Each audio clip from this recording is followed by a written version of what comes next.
आज़ान का आगाज़ कैसे हुआ? हिजरत मदीना के बाद मुसलमानों में बहस चली कि नमाज के लिए मोमिनीन को कैसे इकट्ठा किया जाए।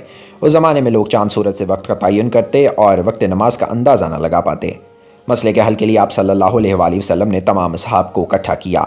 कुछ ने कहा हमें ईसाइयों की तरह घंटी बजानी चाहिए, तो कुछ ने बतरीके यहूद हॉर्न बजाने को कहा। आप सल्लल्लाहु अलैहि वसल्लम का दिल किसी भी तरीके पर मुतमईन न हुआ। उसी रात सहाबी रसूल अब्दुल्ला बिन ज़ैद को ख्वाब में एक सब्ज़ रंग में मलबूस शख्स मिला जिसके हाथ में एक घंटी थी।